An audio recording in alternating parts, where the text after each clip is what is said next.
Hello everyone, welcome back to my channel. आज आप लोगों के साथ बहुत ही इंटरेस्टिंग टॉपिक पे मैं बात करने वाली हूँ।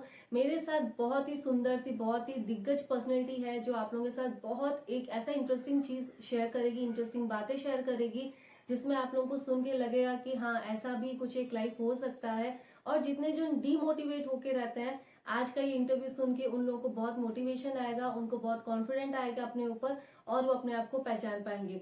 तो इस पहचान को हम थोड़ा सा और आगे बढ़ाएंगे। मैं जानना चाहूंगी हमारी आज की बहुत ही प्यारी सी गेस्ट से, और मैं आप लोगों के सामने उनको इंट्रोड्यूस करती हूँ। वो कोई और नहीं है, हमारी गंजाम की प्रेसिडेंट, किन्नर एसोसिएशन की प्रेसिडेंट स्वीटी साहू मैम है, जो आज हमारे साथ यहाँ पे उपस्थित हुई है।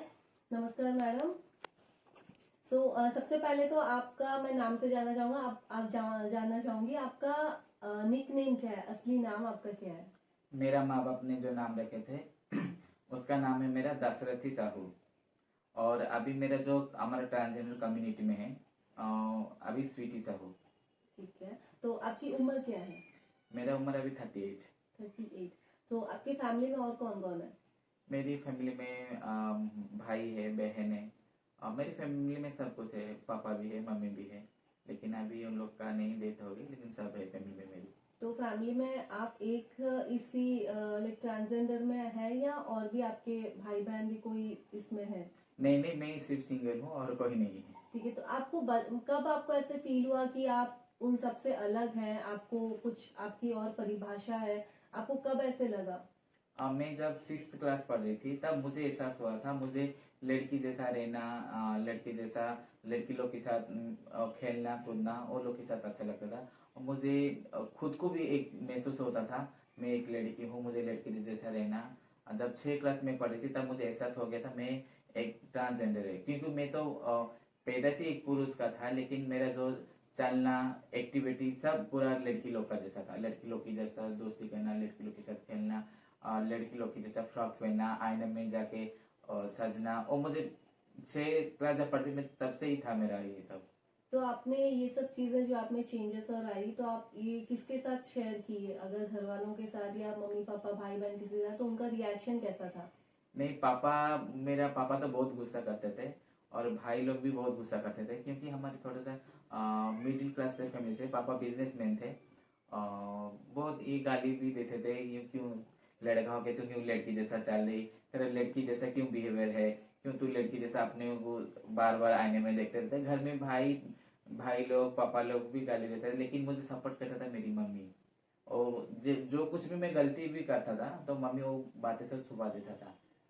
अच्छा, तो जब आपने रियलाइज कर लिया, आपने जब फाइनल किया कि नहीं मैं यही हूँ, यही मेरी पहचान है, तो आपके भाई बहन आपसे गुस्सा ही हमेशा रही है? आपसे बात बात करके आपको समझाया, आपके साथ जैसे हैं आपको एक्सेप्ट किया आपके भाई नहीं, बहन? मुझे तो एक्सेप्ट नहीं किए। बाद में एक्सेप्ट किए, लेकिन बहुत टाइम लगा मुझे एक्सेप्ट करने के लिए। घर भाई लोग, बहन लोग भी थोड़ा सा समझने में वो लोग को थोड़ा सा प्रॉब्लम भी होता था, क्यों ये ऐसा सब भी होता है। मैं खुद एक दिन बताया था मेरी बहन लोग को, भाई लोग को तो नहीं बता पाता था। मन में डर रहता था, बाप को भी बताने से भी मन में डर रहता था, क्यों मैं बता दूंगी तो घर से मुझे निकाल देगी, ये मेरे मन में बहुत डर था। तो बोल के टाइम लगा, बहुत टाइम लगा। हम लोग जब सहेली लोग, मेरे जो फ्रेंड रहते थे वो लोग भी सब क्लास में जो मैट्रिक पढ़ वो 10वीं जब पढ़ते थे, उन लोग को बोलने में मुझे थोड़ा सा शर्म आता था। मैं लड़का हूँ, क्यों इन लोग को ऐसा सब बात बोलूँ, नहीं पता था। जो बात जो अंदर रहता था ना, मैं अंदर ही दबा के बातों को रखता था। तो आपकी कोई दोस्त ऐसी नहीं बनी जो आपकी बातों को समझे, स्कूल टाइम से या कॉलेज वगैरह कभी भी? नहीं, मेरे तो ऐसा कोई दोस्त नहीं था जो मुझे समझ सका। मैं चाहता था मुझे कोई समझे, लेकिन ऐसा कोई दोस्त है आज तक मेरी क्लास स्कूल फ्रेंड में नहीं था, नहीं समझ सका। लेकिन अभी जो फ्रेंड है अभी समझते हैं, लेकिन तू जो भी है हमारी फ्रेंड है। लेकिन मुझे खुद को अच्छा नहीं लगता था मेरी फ्रेंड लोग के सामने जाना, मिलना। तो लेकिन फ्रेंड लोग मुझे, वो लोग जो मेरी जो काम सब देखे, तो मुझे खुद वो लोग एक्सेप्ट किया। आज मैं उन लोग के साथ एकदम जैसा बचपन में जैसे मेरा फ्रेंड थे, आज भी मेरे साथ ऐसी इतना अच्छे से दोस्ती करते। और लोग कुछ भी काम होता है पहले मुझे बुलाता है, लेकिन मुझे खुद को जाना शर्म आता है। लेकिन वो लोग बोलते नहीं, तू हमारे जैसे ही दोस्त, ऐसा ही दोस्त, ऐसा कुछ नहीं, तो पहला जैसा था अभी भी ऐसा ही हमारे लिए। मैम, आपका क्वालिफिकेशन क्या है, कहाँ तक आप पढ़ी हैं? मेरा +2 कंप्लीट हो गया। +2 जैसा कंप्लीट हो गया मैं महाराष्ट्र चला गया। मेरा पढ़ने का बहुत एम था, लेकिन सोसाइटी की वजह से और गांव, एक गांव सोसाइटी की वजह से, गांव की वजह से मैं नहीं पढ़ पाया। स्कूल में था जो ट्यूशन में भी जाता था, मेरे मन में एक डर रहता था कोई मुझे जब पहचान जाएगी भाई तो मेरे माँ बाप को बोलेगी, मेरे भाई लोग को बोलेगी। ये मेरा मन में डर रहता था, डर डर के मैंने पढ़ाई करना ही बंद कर दिया। मैं जाके कुछ काम करेगा ऐसा मेरा मन में ठान के मैं बाहर चला गया मुंबई। तो मुंबई आप जब गए वहां पे आपका लाइफ कैसे हुआ, मतलब कैसे आपने वो सफर तय किया, टिकट बनाना, पैसा करना, वहां पे जाके किसी से मिलना, किससे बात की, काम के लिए कैसे किए आप? मुंबई जाना मेरी आज भी वो रात मुझे याद है।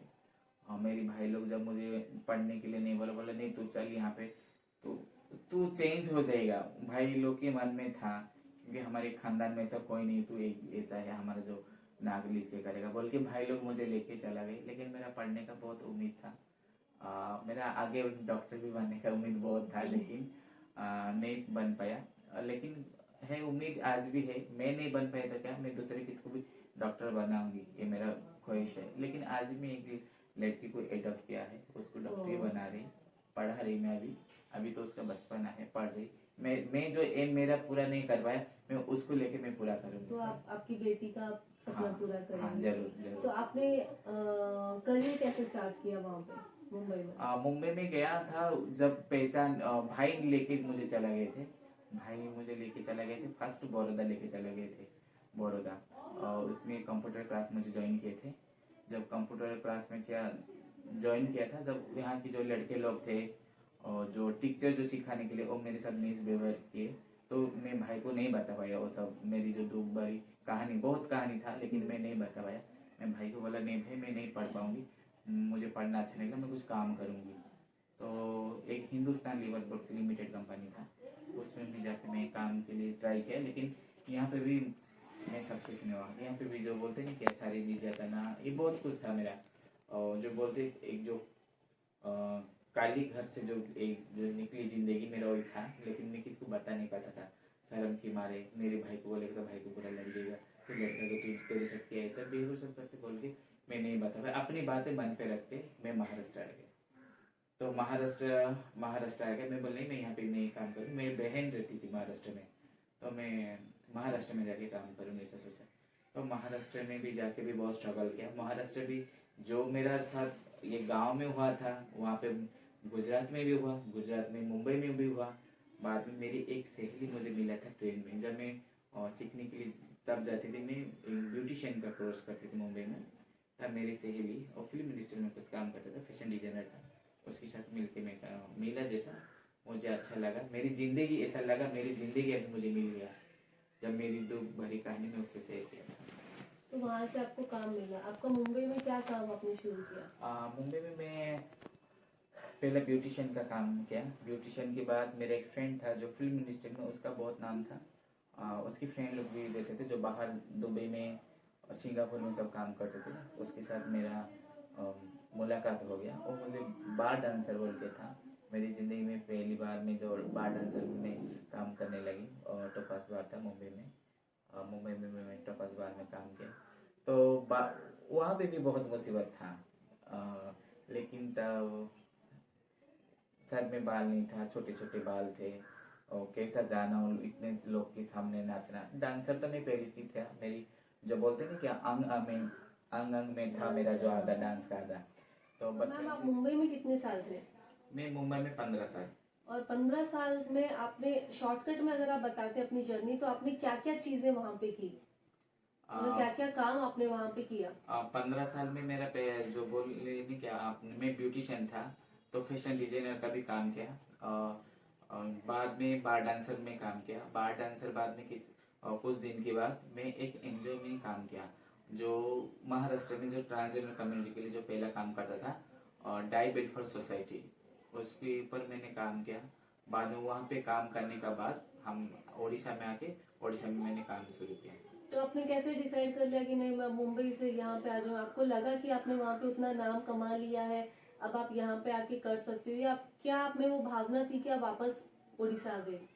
नहीं, महाराष्ट्र में बहुत नाम भी कमाया, पैसा भी कमाया, लेकिन मैं जो चाहता था हमारी जो कम्युनिटी जो स्टार थर्ड स्टेज में था, वो लोग कैसा मुख्य स्रोत में शामिल हो गए, कैसा अच्छा काम करेंगे, मैं जो चीज मेरे साथ जो घटा और दूसरे किन्नर के साथ कभी ना ऐसा हो। इसमें ना मेरा एक था, मैं कुछ काम करूंगी उन लोग के लिए, मैं स्ट्रगल करूंगी, इसकी वजह मेरा एम था मैं जाके कुछ काम कर पाऊंगी उड़ीसा में बोल के मैं इसकी वजह से महाराष्ट्र छोड़ दिया। तो आप उड़ीसा आए तो पहले कहाँ आए, मतलब घर बरहमपुर ही आ गए या और कहीं पे काम नहीं, किया? ओडिशा में जब आया बरहमपुर में ही आया। बरहमपुर में आपने अपने बिरादरी के लोग ट्रांसजेंडर को कैसे आप ढूंढे, कितना टाइम लगा आपको, कितनी मुसीबतें आई? ऐसा था, मैं जब यहाँ से गई थी, बस मेरे 2-3 सहेली थे यहाँ पे।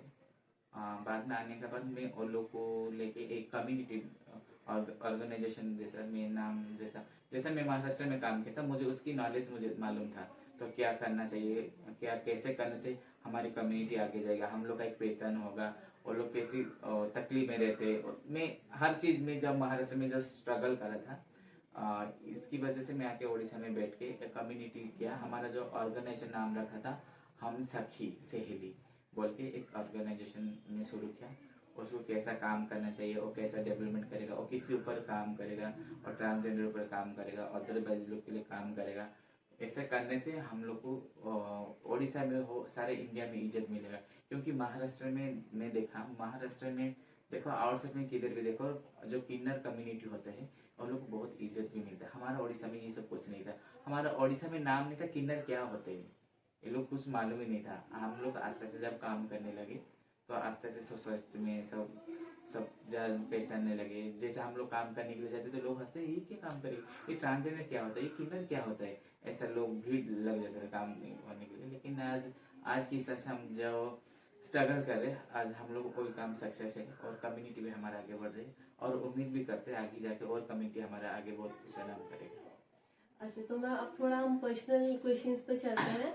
ट्रांसजेंडर होने के लिए ऐसा जरूरी नहीं है कि आपको नेचुरली सारी चीजें मिले। तो प्रॉपर ट्रांसजेंडर आपके यहाँ पे कितने हो सकते हैं, और अगर नहीं है तो उनको क्या क्या सर्जरी करनी रहती है, या वो लोग क्या अपने आप में ऐसा चेंज लेके आते हैं सर्जरी करके कि लोग उनको देखे एंड बोले कि हाँ ये ट्रांसजेंडर मतलब पूरा है? देखो, ट्रांसजेंडर ऐसा ऐसा कुछ नहीं, ट्रांसजेंडर बनने के लिए ऐसा जरूर नहीं। जो पैदा से तो ये लोग लड़के की होते हैं, लेकिन उनके जो मन में जो उनकी रूह होता है ना, पूरा औरत की रूह जैसा, एक जनानी की रूह होती है, औरत जैसा रहना, औरत जैसा रहना, सजना संवरना, जैसे एक लड़की जितना ये होता है ना, ये लोग भी इतना जब होते हैं उन लोग को खुद कंफर्टेबल लगता है। और इसकी वजह से बाद में और सर्जरी भी करते हैं। जो सर्जरी भी करते हैं वो लोग अपनी खुद की पैसा है, भीख मांगो हो कुछ भी करके जो मेहनत करते हैं, सिर्फ पैसा एक एक जोड़ जोड़ के अपने जो सेटिस्फाइड लगता है, अभी मैं सेक्स चेंज कराया कि ये कराया, मुझे ये करने से मुझे लड़की बनना, मुझे कोई देखे तो कोई लड़की बोले कि सेटिस्फाइड उसको लगे, इसकी वजह से और सेक्स चेंज कर लेते हैं लोग। तो मैम आपने कभी कराया है हाँ, सर्जरी? मैं भी कराया है। आपके यहाँ पे कितनी ट्रांसजेंडर्स हैं? हमारा ये बहरमपुर में 100 से ज्यादा है, लेकिन जो सर्जरी करा के है ना, कम 30-40 जने से सर्जरी करा के है। तो वो लोग अपने पैसों से ही करती हैं? हाँ, सब अपने पैसों से ही करते हैं। उसके बाद मतलब उनको वो फील रहता है हाँ, उन लोग को कि फील रहता है, नहीं हम लोग एक औरत है बोल के। पैदा से तो उन लोग को लगता है, लेकिन औरत जैसा जब उनका मेच्योर माइंड हो जाता है उन लोग को लगता है लेकिन औरत है बोल के, लेकिन उनकी आधा रह जाता है। जब वो लोग सेक्स चेंज करके जब ऑपरेशन हो जाते हैं उन लोग को लगता है नहीं हम लोग पूरा संपूर्ण एक बर्थ नहीं कि एक औरत है।